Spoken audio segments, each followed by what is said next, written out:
ውድ የጌታ ወገኖችና የእግዚአብሔር ቤተሰቦች እግዚአብሔር ስለ ሁሉ ነገራችን መልስ አለው። ሐሳቡንም የጠቀለለው በቅዱሳት መጻሕፍት ነው። ስለዚህ ይህ የዩቲዩብ ቻናል ዋና መልእክቱ መልስ ወዳለው ቅዱስ መጽሐፍ እንድንመለስ ስለሆነ ስለ ሕይወታችን፣ ስለ እምነት መሠረታችን፣ ስለ ማኅበራዊ መስተጋብራችን፣ ስለ ነፍሳችን እውነተኛ ምግብ፣ ስለ ሁሉ ነገራችን ዛሬም ቢሆን ቃሉ ይናገር።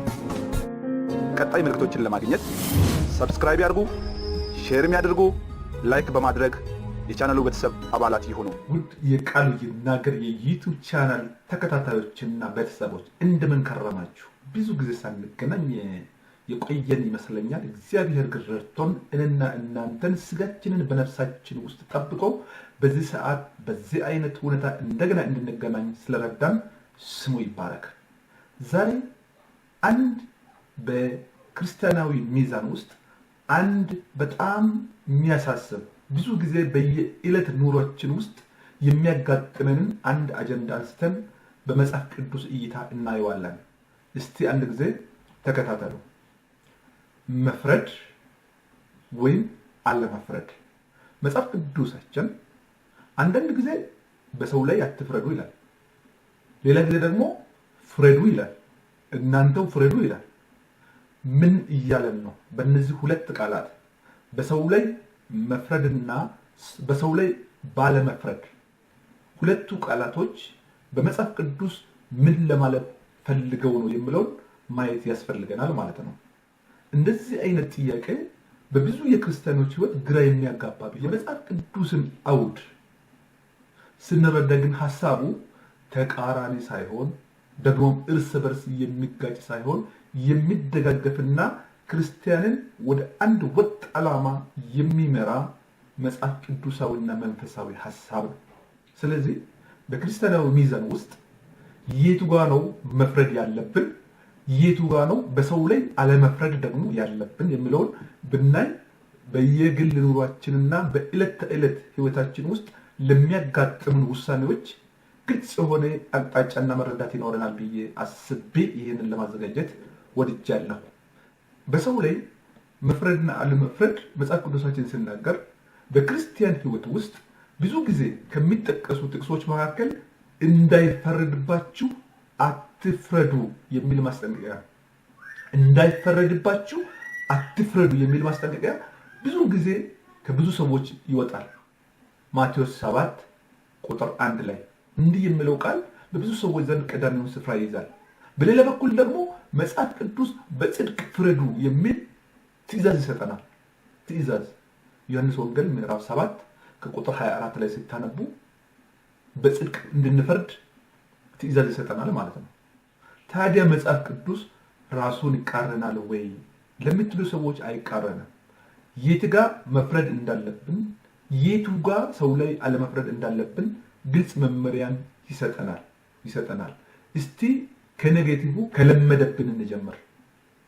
እንዳይፈረድባችሁ አትፍረዱ ከሚለው እንጀምር። እስቲ ይሄ ኖርማል በየዕለት ኑሯችን የሚያጋጥመንና የውስጣችን የውሳኔ ዝንባሌ ወደዚያ የሚያደላበት ጉዳይ ስለሆነ ከዛ እንጀምር። እስቲ አትፍረዱ ሲባል ምን ማለት ነው? አንደኛ ጌታችን ኢየሱስ ክርስቶስ በማቴዎስ ወንጌል ምዕራፍ 7 ላይ አትፍረዱ ሲል የሚከለክላቸው 3 ዋና ነገሮች መኖራቸውን ማሰብ ያስፈልገናል። አንደኛ ግብዝነት ያለበት ፍርድ ከሆነ እንዳንፈርድ ተከልክለናል።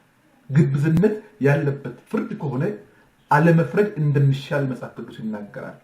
በገዛ ዓይናችን ውስጥ ያለውን ምሰሶ ሳናወጣ በተመሳሳይ ስህተት ውስጥ እያለን ሰው ስላላየብን ምናልባትም ብዙም ስላልታወቀ ሰዎች ስለሚያፍሩን ስላልተነገረን ብቻ በተመሳሳይ ስህተትና ውድቀት ውስጥ ባለ ወንድም ላይ የምንፈርድ ከሆነ ኢየሱስ እንዲህ ብሎ ይናገራል። ባንተ ዓይን ያለውን ምሰሶ ሳታወጣ በወንድም ዓይን ያለውን ጥቂት ጉድፍ ለማውጣት ለምን ትታገላለህ ይላል።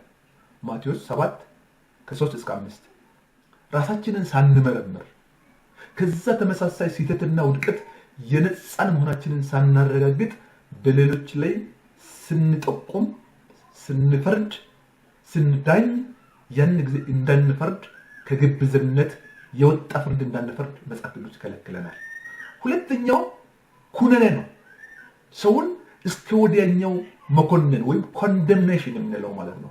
ልክ መጽሐፍ ቅዱስ በክርስቶስ ኢየሱስ የማያምኑ ሰዎች የጥፋት ልጆች ናቸው እንደሚባለው እኛ መነሻ ሳይኖረን አንድን ሰው ለገሃነም እየተገባ ነው፣ ስተዋል፣ ጠፍተዋል፣ እነሱ ለሲኦል የተገቡ ናቸው ብለን በፈረድን ቀን በእግዚአብሔር ቦታ ራሳችንን አስቀምጠን ሰዎችን ኮንነናል። የዘላለም ፍርድ መስጠት ስልጣን እንዳለን እያስመሰል አድርገናልና ይህ አይነት ፍርድ እንድንፈርድ አልተጠራንም።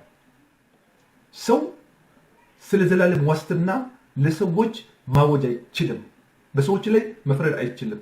ሰዎች ማድረግ የሚችሉት ወዴት ስንሄድ ምን ስናደርግ እግዚአብሔር ደስ እንደሚል ወደ ህይወት የሚመራና ወደ ጥፋት የሚመራውን መንገድ መጠቆም፣ ቀጥሎ ያለው ውሳኔ የዚያ ሰው ነፍስ ጉዳይ ነው እንጂ ከዛ የእግዚአብሔር ጉዳይ ነው እንጂ እኛ አንተማ የጥፋት ልጅ ነህ፣ አንተማ ለሲኦል የተገባ ነህ፣ ዝም ብለን እኮ ነው የምንለፋው ብለህ ብትፈርድ በእግዚአብሔር ቦታ ራስን ያስቀመጥክ ስለሆነ እንደዚህ አይነት ፍርድ እግዚአብሔር ላንተ የዳኝነቱን ወንበር አልሰጠህምና አትፍረዱ ውስጥ አለ ማለት ነው። ምክንያቱም የሚያድን የሚገለም እግዚአብሔር ብቻ ነው። ነፍስና ስጋን ባንድ መግደል የሚችል እግዚአብሔር ብቻ ነው።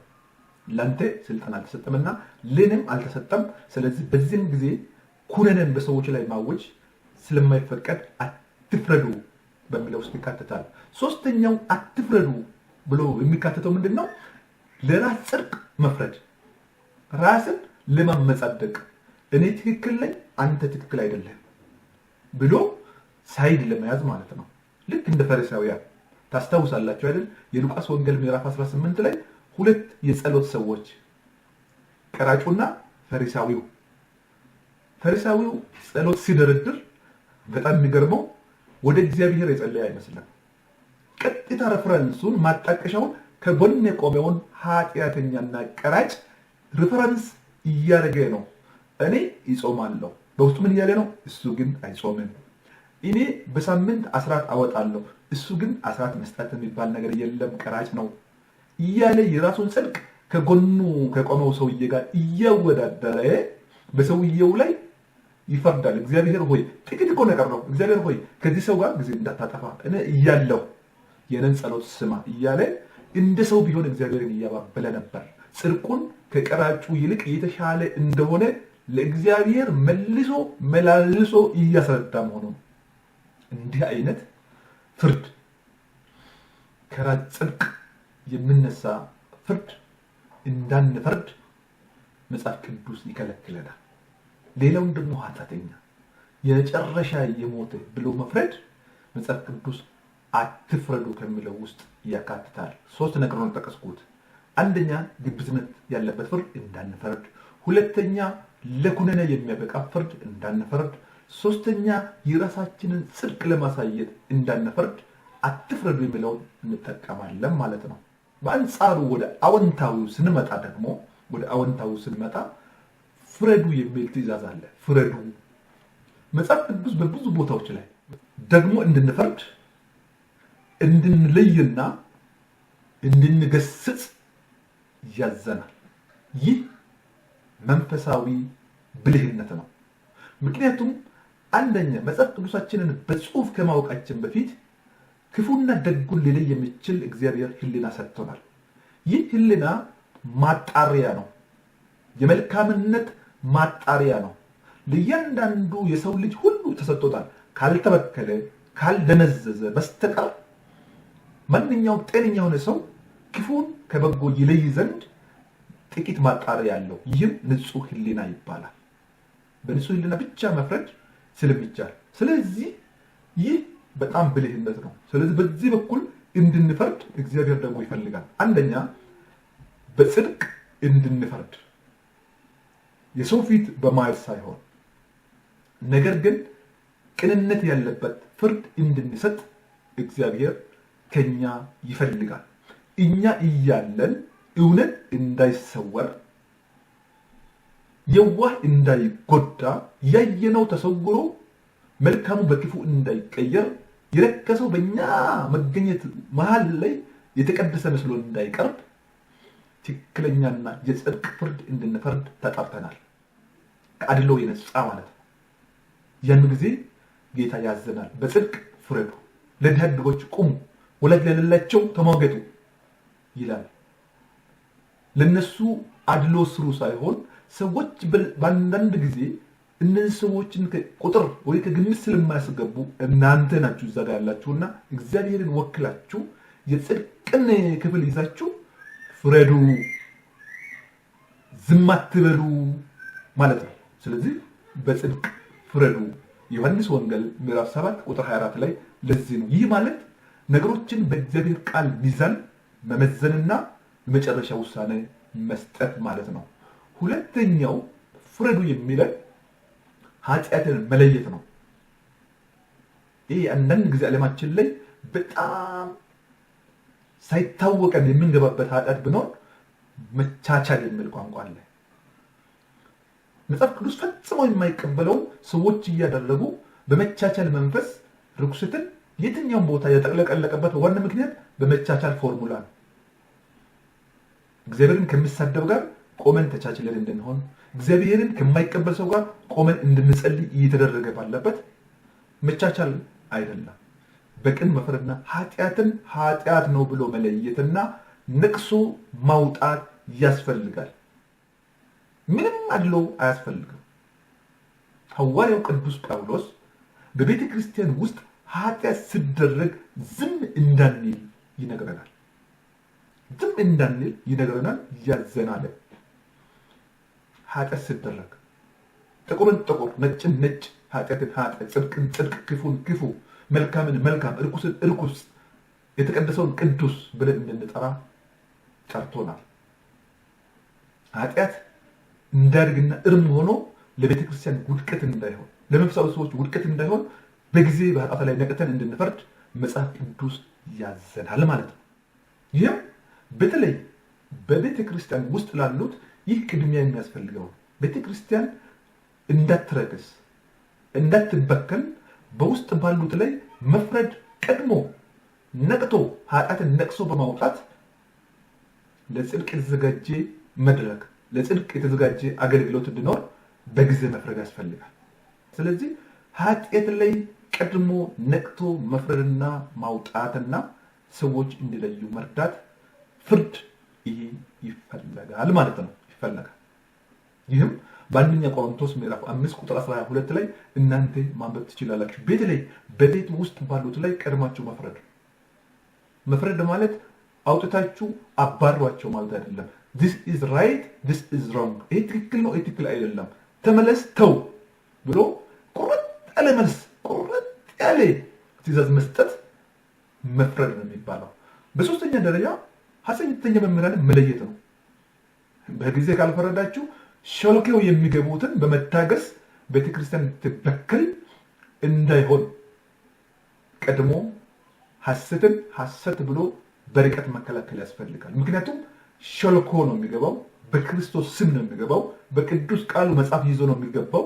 ምንም ከምን ለመለየት ልክ እንደ እንክርዳድና ትክክለኛው ስንዴ ተመሳስሎ የሚያድግ ነገር ስለሆነ የእግዚአብሔር ቤተሰቦች፣ የእግዚአብሔር ቤት አገልጋዮች የመለየት ጸጋ እግዚአብሔር እንዲያበዛላችሁ ጸልዩ እንጂ ሐሰተኞች መምህራንን፣ ሐሰተኞች ነቢያትን በመታገስ ቤቱን እንዳትበክሉ በቅድሚያ መፍረድን ተለማመዱ።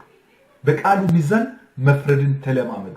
በዚህ ጊዜ ተፈቅዶልናል፣ እንድንፈርድ እንድናዝ ተፈቅዶልናል። በዚያን ጊዜ ዝም ካልን ግን መዳን ለዛ ቤት ካንተ ይሆን፣ አንተም ትወገዳለህ፣ ሌላ ይመጣል ማለት ነው።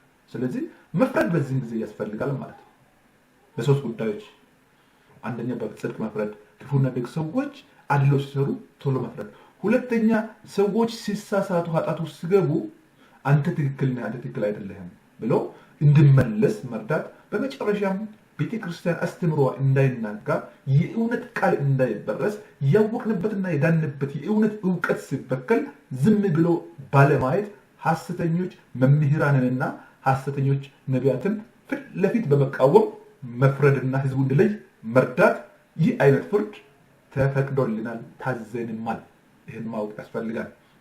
ስለዚህ ሚዛኑ ምኑ ላይ ነው ብትሉ መፍረድና ባለመፍረድ መካከል ወርቃማው መስመር ፍቅር ነው። ስንፈርድም ሰውየውን ከጥፋት ለማዳን እንደምንፈርድ ሳንፈርድ ስንቀርም እሱን እንደምንታገዝ በፍቅር ክልል ውስጥ ብቻ መሆናችንን ግልጽ ማድረግ ያስፈልገናል። አንደኛ ዓላማው የምንፈርደው ወይም የምንገስጸው ሰውን ለመጣል ሳይሆን ወንድማችንን ወይም እህታችንን ለማትረፍ መሆኑን ግልጽ ማድረግ አለበት። ማቴዎስ ወንጌል ምዕራፍ 18 ቁጥር 15 ላይ ወንድምህን ገንዘብ ታደርገዋለህ ይላል። ሄደህ አንድና ሁለት ሆናችሁ ገስጹት አይደለም ብሎ ከሰማይ ገንዘብ አደረከው ይላል፣ አዳንከው ማለት ነው። ስለዚህ ከፍቅር የተነሳ ፊት ለፊት በደሉ ልነገረው ይገባል። ይህ በፍቅር ፎርሙላ እንድንፈርድ ነው፣ ጽንፍ ይዘን እንድንሄድ ሳይሆን ማለት ነው። ሁለተኛ መንፈሳዊያንን ሆን በመንፈስ ክልል ውስጥ እንድንቆይ ይህንን ዓላማ አንግበን ነው ማድረግ ያለብን። ስንናገር በመንፈሳዊ ክልል ውስጥ ሆነን እንዲህ ያለውን ሰው በየዋህነት በመንፈሳዊነት መንፈስ አቅኑት ይላል እንጂ ጦር ሜዳ ሙዝ ሽጉጥ ይዛችሁ ዱላ ይዛችሁ አይደለም። አቅኑት፣ በግልጽ ቋንቋ በየዋህነትና በትህትና ንገሩት። በዚያን ጊዜ ሰሚዎቹም አይጎዱም። ትክክል እየተናገርክ እንደሆነ በመንፈሳዊ ቋንቋ እየገሰጽክ እየመከርክ መሆኑ ሰሚዎችም ተመልካቾችም ስለሚረዱ የሚሳሳቱ ሌሎቹ ይመለሳሉ። እሱ ቢጨክን እንኳን እስከ አረመኔነት ደረጃ ቢሄድ እንኳን ሌሎቹ ይፈወሳሉ። አንተ መንፈሳዊነትን በሱ ምክንያት አትተው ማለት ነው። አትተው ስትመከር በመንፈሳዊነት እንድትቀጥል ነው። ሶስተኛው መመሪያ አለን። ምህረትን ከፍርድ ይመካል። ምህረት ከፍርድ ይበልጣል። ስለዚህ ሰውየው የመመለስ ዝንባሌ ካሳየ ተግባሩና ቃሉ ወደ መዛመድ የሚመጣ ከሆነና የመመለስ ሐሳብና ወደዛ ፊቱን ካዞረ ቶሎ ምህረት ማድረግ ነው እንጂ ጠልፎ መፈላለግ፣ መከታተል፣ እንዲወጣ፣ እንዲጠፋ፣ እንዲቃጠል ከዚህ አካባቢ ድምፁ እንዳይሰማ የማድረግ አይነት ዝንባሌ ሊኖረን አይገባም። ምህረት ከፍርድ ይበልጣልና ያዕቆብ መልእክት ምዕራፍ 2 ቁጥር 13 ላይ እግዚአብሔር እኛን በምህረቱ እንዳየን ሁሉ ከኃጢአት አረንቋ ውስጥ መዞ እንዳወጣን ሁሉ ወንድማችንን ከማያስፈልገው ቦታ ስናመጣ እህታችንን ከወደቀችበት ስናነሳ በፍቅር ካነሳ በመንፈሳዊ ምክር ከመከርን ደግሞ በምህረት ልናስባቸው ይገባል። ልንከታተልና በምህረት ክልል ውስጥ እንዲቆዩ መርዳት ያስፈልገናልና ይህ ያንን በፍቅር በምህረት ውስጥ የተጠበቀ እውነተኛ ፍርድ ይሆናል ማለት ነው።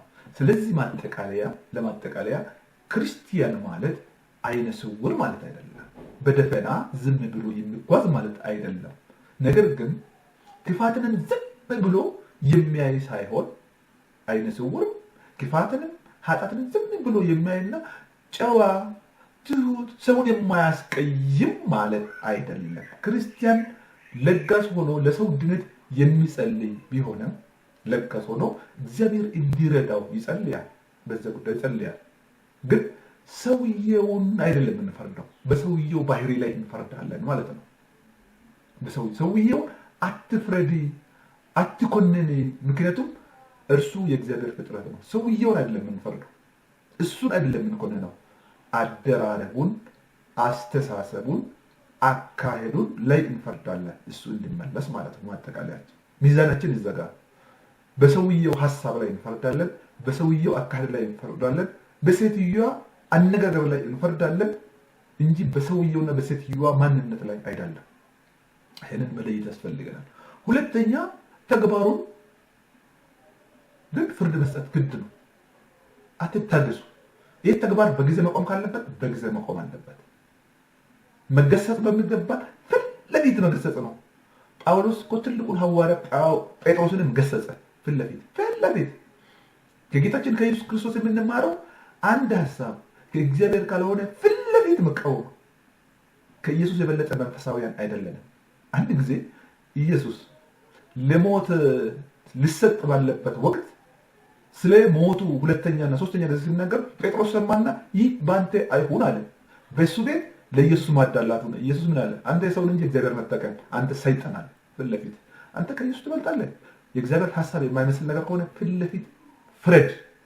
መጽሐፉ ይህንን ያዛልና ወደ ኋላ አትበል፣ ጥግ አትያዝ፣ አታመቻምች። ሰነፍ አትሁን። ለእግዚአብሔርና ለጽድቅ ቁም። ቤቱ እንዳይበከል የእግዚአብሔር ቤት የሚቀና ትጉ ሰራተኛ፣ የማያሳፍር ሰራተኛ እንድትሆን እግዚአብሔር ይህን አይነት ፍርድ አንተ እንድትሰጥ አንቺ እንድትሰጪ አዟልና ወንድሞችና እህቶች መንፈሳዊያን ሆናችሁ ለይታችሁ የት ጋር መፍረድ እንዳለብን የት ጋር መፍረድ እንደሌለብን መጽሐፍ ቅዱሳችን በግልጽ አስቀምጦልናልና ሳናወላውል ሳንንገዳገድ በትክክል ፍርድ መስጠት እንደምንችል ከዚህ አጭር ትምህርት ተምረናል። እግዚአብሔር ሲወደን እያንዳንዱን ነገር ኑሯችን እንድናቃናበትና ውሳኔዎቻችን መንፈሳዊና አቅጣጫቸውን የተከተሉ እንደሆኑ እየረዳን ነው። እግዚአብሔር ሁሌም ይረዳናል። ለምን? ስለሚወደን ነው። እግዚአብሔር ይወዳችኋል፣ እኔም እወዳችኋለሁ። ተባረኩ።